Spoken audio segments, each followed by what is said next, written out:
episode 24 of 2PT's One Podcast, and we are coming in today with a different angle. We are going to be looking back at each of our social media contents, specifically more so Instagram, and actually expanding on what we've both said. This week we're going into Miles' Instagram, and we are going to cover there is no bad exercise, just bad exercise prescriptions. So, just to kick it off, as it's Miles' post, I'll let him expand on it a little bit more, and then we'll get into a bit of a chatter with it.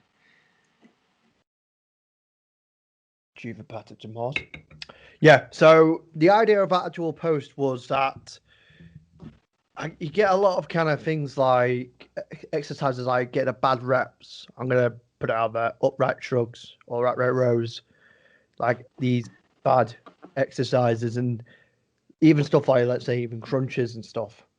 A lot of times they used to get very bad reps and stuff like that. And I used to even say to my clients, like, you don't want them, they're bad exercises, they're bad for your joints, yada, yada, yada. And that was very much my mindset for a very long period of time and stuff like that. Because let's say to the upright rows, one of the movements related to it, when you're coming up to the upright position, the exact same position is what technically physios do to test out rotator cuff issues, which is technically if you keep your elbow level with your wrist and press down on it, if you get a pain in the front bit of your shoulder, that could be an indication of a rotator cuff issue or one of the muscles associated around it. So I have always thought, well, if that's obviously we're mimicking that kind of movement, then obviously it's a bad exercise and you don't want to do it. But let's even put it down and break down, let's say, the Olympic lifts and say one of the cleans. You are technically performing that movement to catch into that transverse position. So after kind of thinking it like that, it's like, right, is it the fact that the exercise alone, is it bad? No, because there's people still doing them right now that have no issue on it and stuff like that. And a lot of people seem to still get good results or still have it as their kind of favorites. Now, I still don't give it to my clients. I still don't put in my program and stuff like that because I think unless like they are learning how to do Olympic lifting, I wouldn't particularly. But I think there's other movements that help train the shoulders better. But I've got a better kind of thinking of it of that depending on, instead of looking at stuff like, let's say, muscle groups and stuff like that, I'm more looking at kind of things like joints insertions and movements in that kind of way and practicing and stuff like that. So my theory is the fact that everyone's got a certain bit of exercises that are good. I even sometimes think that, let's say the squat, which is can be profound as one of the best exercises in the world right now. And it's something that we all aim get people to do is a good level of a squat, full range of motion, be able to be stronger with it and stuff like that. But if it starts causing more issues or not, and this is something that I've dealt with in the fact that whenever I've done heavy squatting or anything like that, I mix that with a load of sports, like say football and running around, due to joint positions, due to my injury that I had when I broke my leg and stuff like that, the squat alone might not be a good exercise, or it's something that I might have to look at when it comes to looking at my programming and stuff like that. So instead of thinking, right, these exercises are like we do with food, don't look at them good as bad and stuff like that. Let's start looking at them more, right, for where you are right now, whether in your training experience, whether you are injury-free, injury not, your level of understanding of movement. Is this exercise going to do more good for you, or is it going to do more bad for you and stuff like that? And that's where currently now my kind of thinking has kind of come when it comes to exercise selection. That, like, especially with a squat, you can use it as a tool in terms of making all your assessments. Because, I mean, if you went through all the assessments that you could do on a client for each body part, I think a lot of it will be just wasting time in terms of what you can actually apply for a client. But like a squat assessment, anything like that, is actually going to be really key, Oh yeah, especially if you nip it in the bud quite early on. Because yeah. I know a lot of people that have never done an assessment, even when they've had other PTs in the past, and they've never really understood why they can't do certain movements.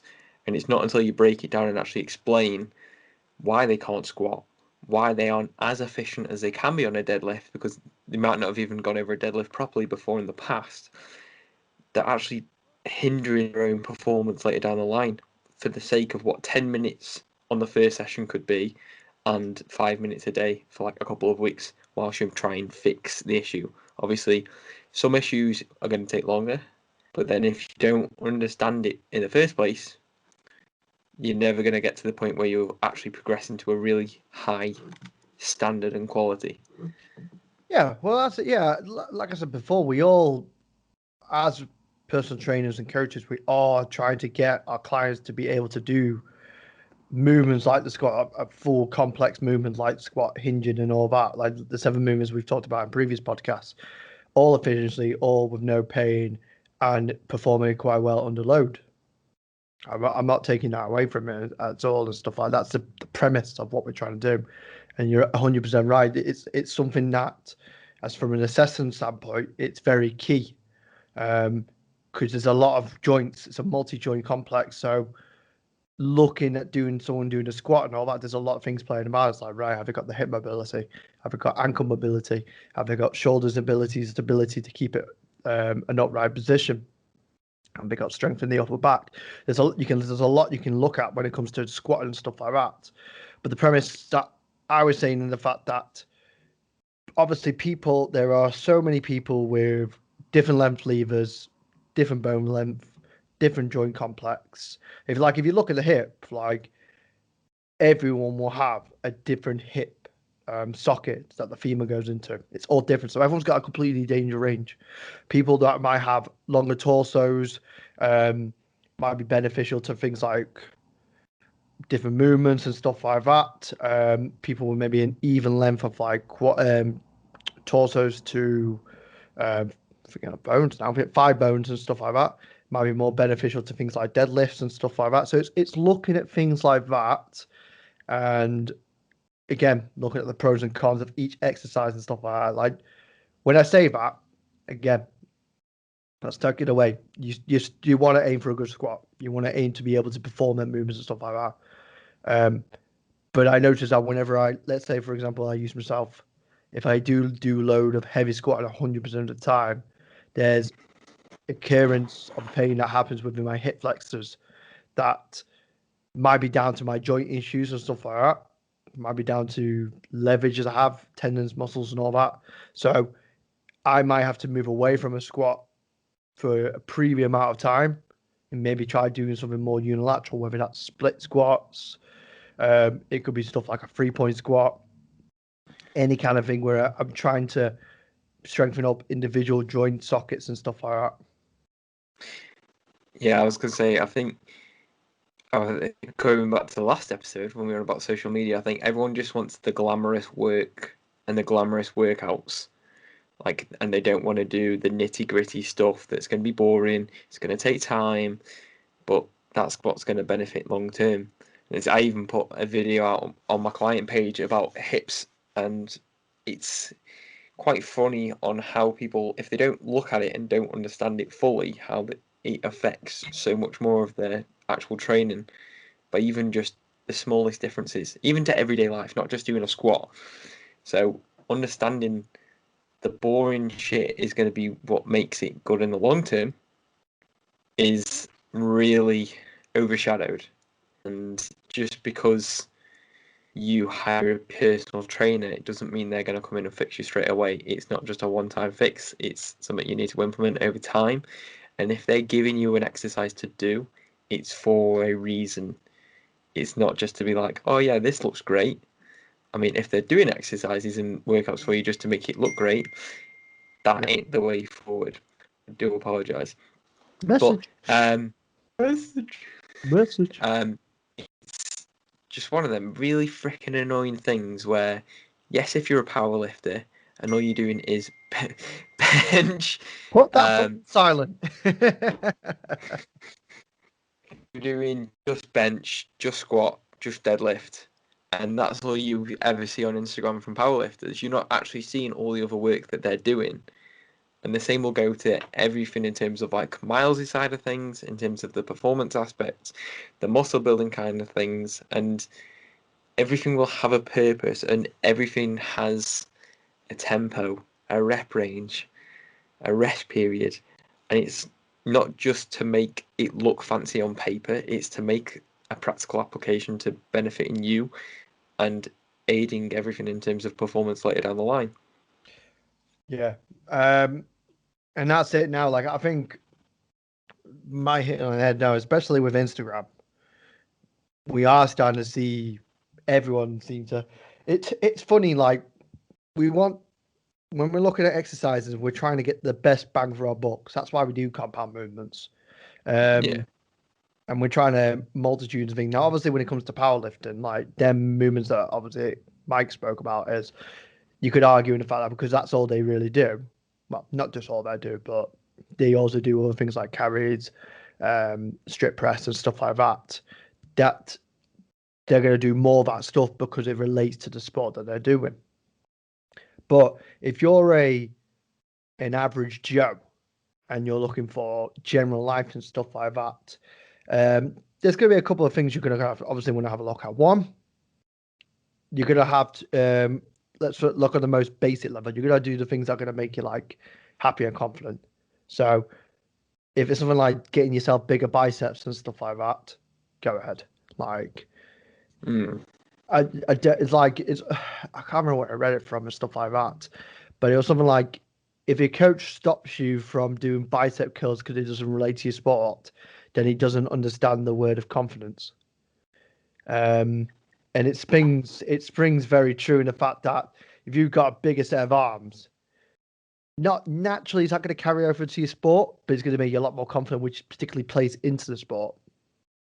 I mean, which lad never trained arms on a Saturday before he went on a night out?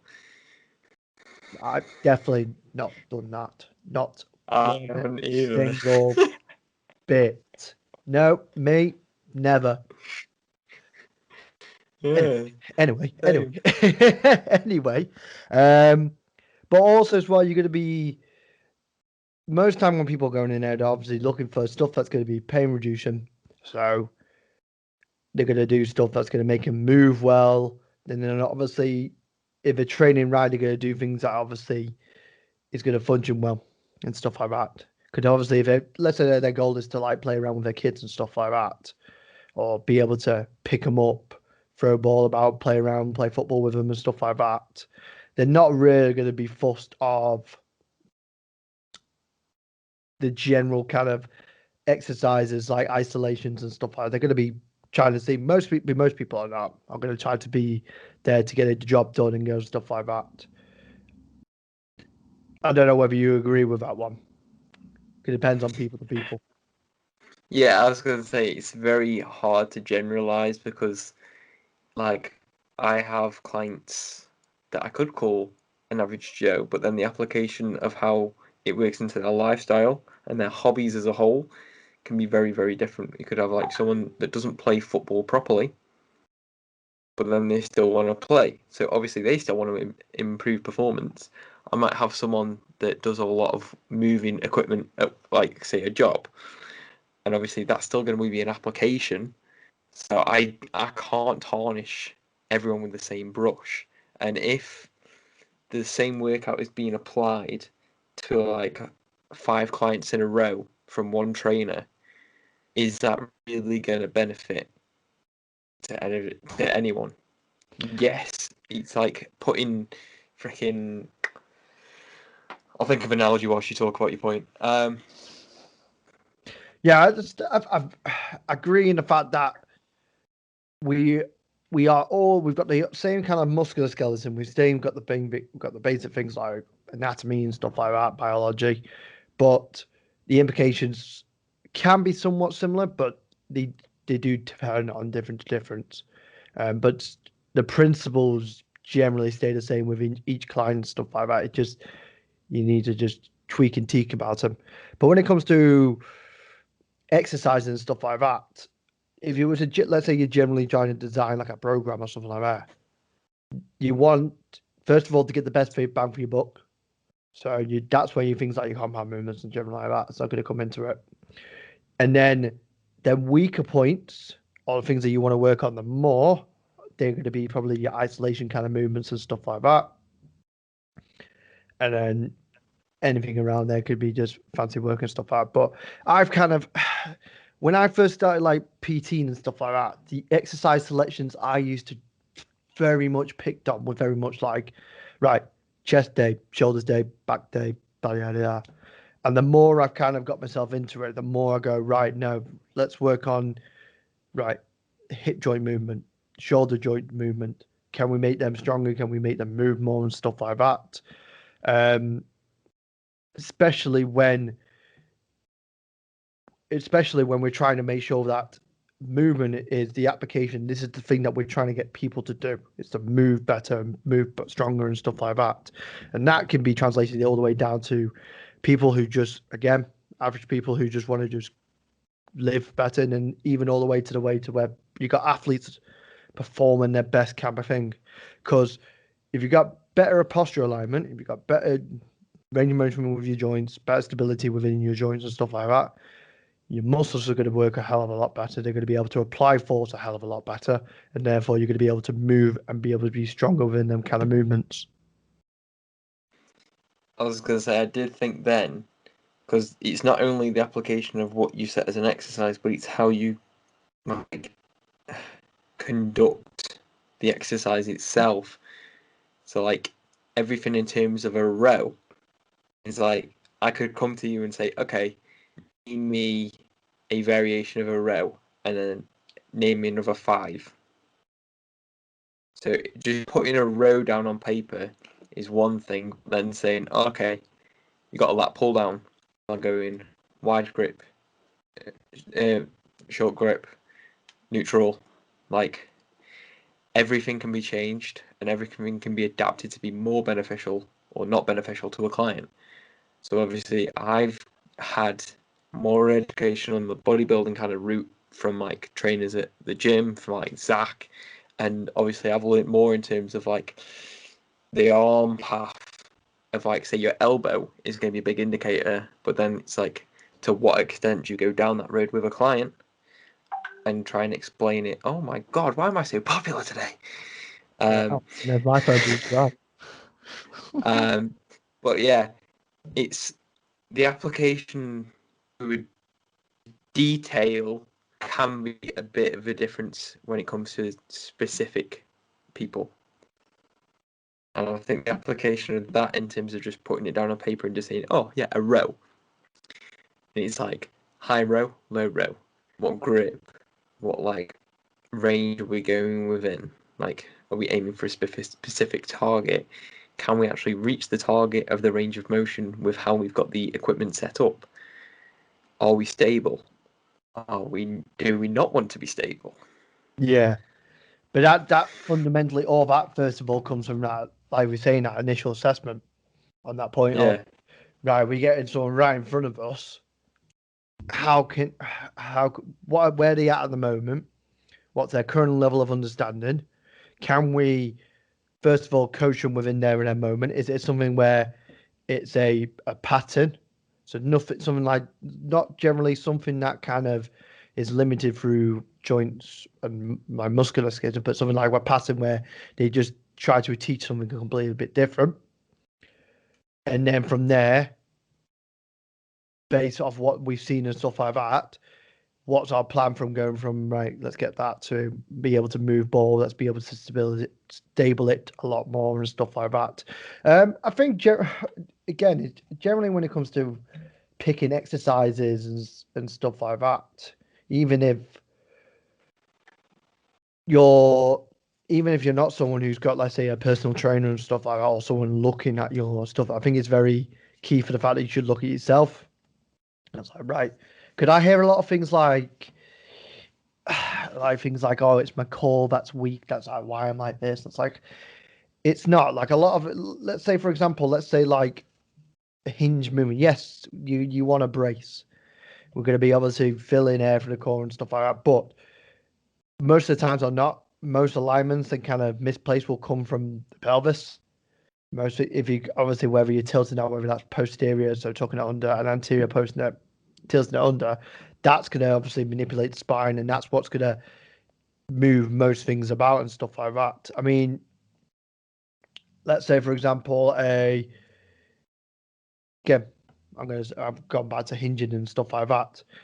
If you don't know when you see it, but when they obviously do go back into obviously a hinge, or what for most people think, most things you'll kind of see is shoulders are right over their feet. They're nowhere near back on the ball of the feet and stuff like that. What we generally get to see, the spine starts moving around, which therefore puts a different twisting within the hips and stuff like that. I think a big issue with that is the perception of what they believe is correct or not. Because you can see a video or anything else and just be like, okay, yeah, this looks like it's the good standard. Where it might be slightly wrong. I'm not saying it's wrong. It might be slightly wrong. And if you're staring at yourself in the mirror, this is my biggest one. This is my pet peeve for people that deadlift, and they end up deadlifting like this because they want to see the form, and I'm like, yeah, great, but is that actually good form to be doing a deadlift? No, it's not. Yeah, best way So to do it's it, like, when you got load on you, don't just turn your neck while lifting. Don't twist your spine. Film it. I, Get a camera I out. see, oh, I see so many people that will watch themselves during a set doing something, but they'll be like this, rowing, and I'm like, what? Like, what? I don't know what you expect to find, but you're not going to tweak it when you're trying to look at five different like joints within the body that you want to try and perfect, whilst it's potentially going wrong because you're biasing one side of the body to the other, just trying to figure out what's going wrong. Yeah. So can we just say, stop looking at the mirror, make sure that everything's correct, and just film yourself? It's See? 2021. No Yeah. one cares if you film yourself. Everyone's got a HD camera these days and stuff like that. But yeah, I mean, I think the way this conversation's moving on, in fact, that exercise selection is very, very at the top. It's something that you consider very near enough at the last minute. There's a lot more implications you put before you decide to get to that exercise and stuff like that. Because there's so many exercises. As long as you understand the fundamentals of movement, that's the matter of thing. And anyway, movement is a feeling thing. Like you generally feel through the movement and stuff like that. If something doesn't feel right, your body will feedback that to you. Yeah. Like you gotta get a sense. You get people that come to you like, well, this doesn't feel like. Well, then you ask them and you go, well, does this feel right? But then again, on the flip side of that, if they've been taught a certain way for a long period of time and their body's adapted to that a very long time, things are going to feel a little bit different and stuff like that. That's where perspective can come into it and stuff like that. So Shit. Muscle memory. muscle memory and stuff like that. But it's just without trying to get too complicated with it and stuff like that. Don't straight away when it comes to exercise selection. Don't go for the fancy stuff. Work on the 7 fundamental movements. Work on making sure that you're working within the 3 planes, so frontal, sagittal, transverse. Um, Working on the basics first, and then once you start experiencing that a little bit more and stuff like that, then you can try new things out, and then you can start developing that process and stuff like that. But yeah, I've seen coaches programs and stuff like that, and they look basic as shit, but they work. And there's nothing bad with them and stuff like that because they just focus on the fundamentals and the application of how to apply it. It's generally not the tools that are the issue. It's generally the appliance of the tools that generally Yeah. sort of shut out. Like, I let's feel say, like, God, no, no, sorry. something came in my head. I went, I was just gonna say, like, as a beginner, if you're literally like less than a year into training and you have something written down as an exercise and it takes more than 7 words to actually explain the title of the exercise, it's way too complex.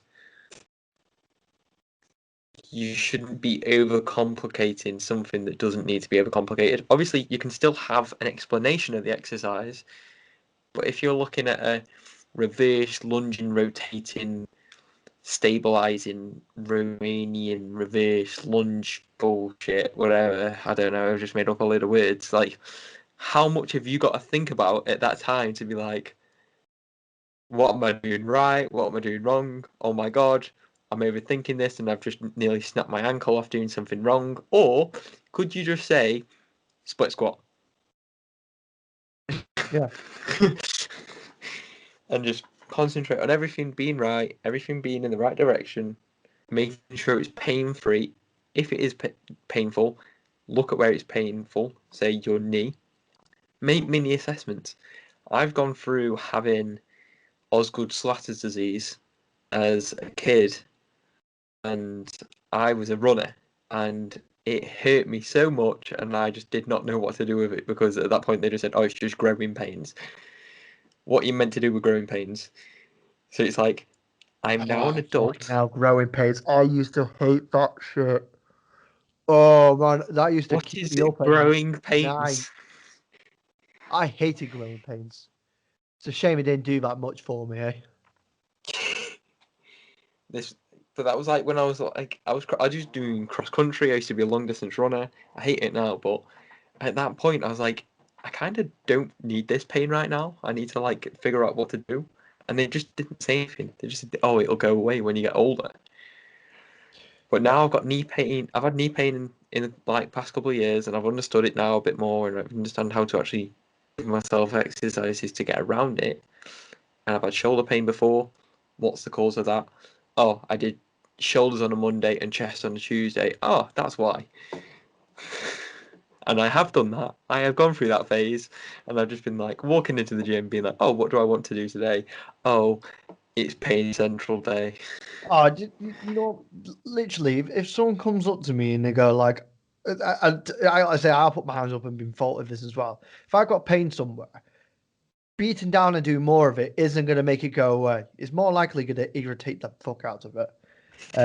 It's it's Yeah, like it's just wearing out a like tire and being like, "Oh, let's see how far we can take it before it's completely gone."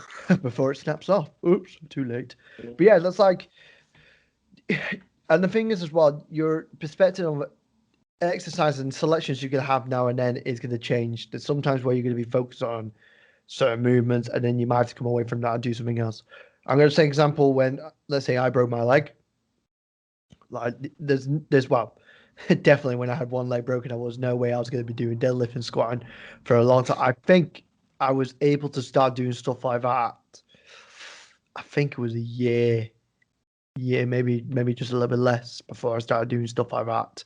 But I had to focus on little things. I had to focus on bike rides. I had to focus on just general balance and stuff like that. Because my body was so used to just having one leg up on a chair and seating down and stuff like that. So a lot of muscles wasn't being used and stuff like that, which very limited my range of motion. And it wasn't even until years after that I realized like, it had even more further applications. But when you start getting into the role of right, let's say like let's try to manipulate this till I can get a better squat and stuff like that. One thing I definitely have noticed at some things are better being left where they are. Because if you try to manipulate something and it tries to give something that there's always a response to it. And that sometimes can deal more pain and stuff like that.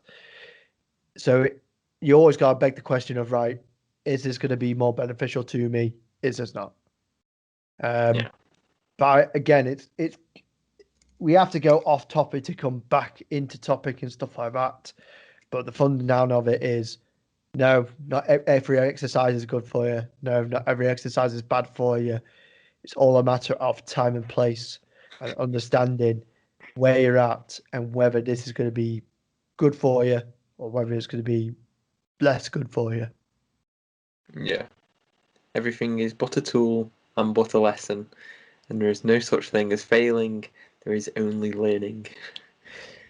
Damn. Although, if you do break your leg trying to do a single leg deadlift or something crazy, then you don't just fail and you don't learn. Or try and stand on it just generally afterwards. Mm. Yeah, like, it's just I see stuff online and I just see like someone like I think the biggest thing that everyone hates is like seeing someone trying to squat on a Bosu ball. Oh, man, I mean, like, this is another thing for topic and stuff like that. Is like we were just saying before about the whole complication things. Don't try to do 5 or 7 things with one exercise. Sometimes it is good to just focus on one thing and fucking one thing only. Like, I see that. To be fair, like when I first saw that, I think I must have been younger, so I must have been like, yeah, that looks good and stuff. It's like it looks dead fancy, it looks brand new. This must be the best new thing and stuff like that. And then you try doing it, and it's like, why? Why am I doing this? Like, oh man, it just nah, just Kills me. don't do it. Next thing you know, is you'll be doing a bench press with a backflip or something like that.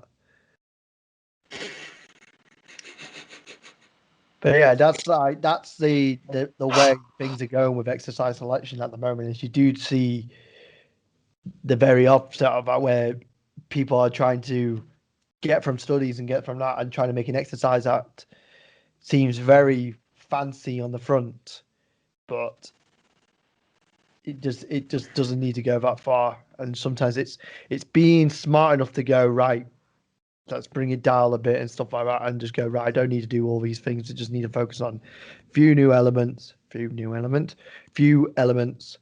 my training, and go from there.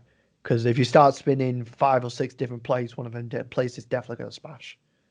I was gonna say I'm literally at the point where I never like saying it because it's like controversial to like everything else that's been learned and everything else, but Arnold didn't do it.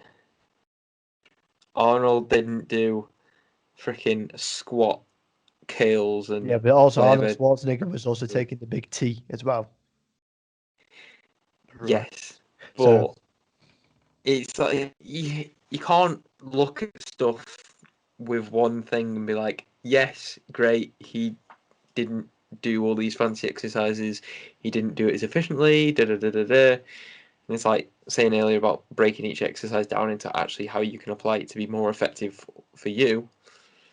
Obviously, I'm going off topic here, but it's one of them things where you're overcomplicating stuff that doesn't need to be overcomplicated, and you're making things harder than it needs to be when you could probably put the same amount of effort in and actually get more out of the exercise instead of just trying to spend half your time just trying to figure out what you're actually trying to do. yeah, fair enough. I can't believe one thing we haven't really talked about is we're talking about exercise selection, yet neither me or you has explained, or should I say, the whole debate that we always have of the trap bar and the conventional deadlift saga that we keep always going on. Um, And yeah, here is Ash.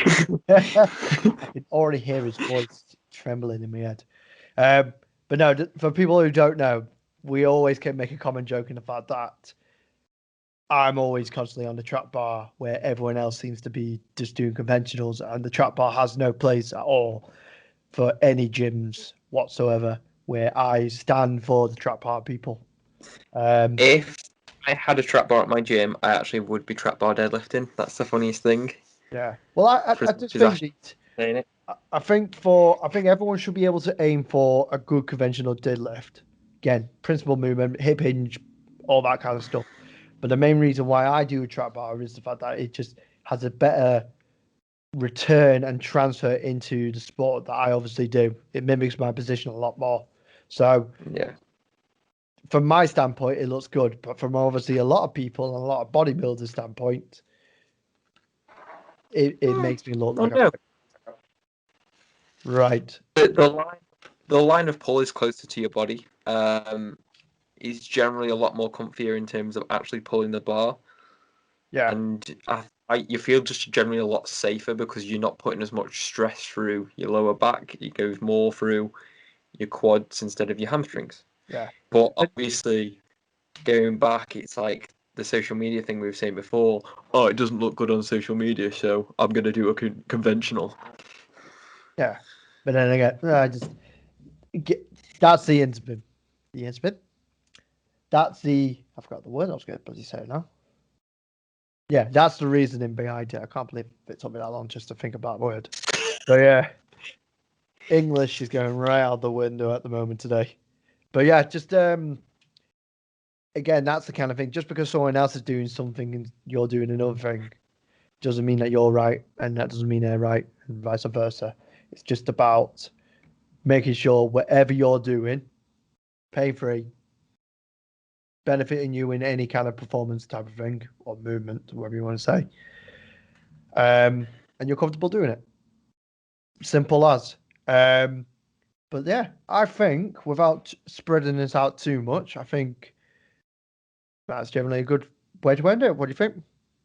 Yeah, wrap this baby up. I think Excellent. we probably have more to talk about, but that can come as a future episode.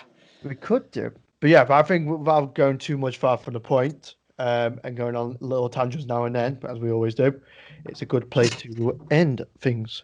So, ladies and gentlemen, if you enjoyed today's episode of the Two PTs One podcast, you know what to do. You like, you like to subscribe, you like to also share this with everyone that you know. But if you have any questions about the topic that we have spoken about today, make sure you either drop a message to me and Mike. We're always Insta message friendly on our Instagrams or socials or anything kind of that matter. Um, but as always, people, stay safe, and I'll see you all in the next one. Peace. Peace.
legendary.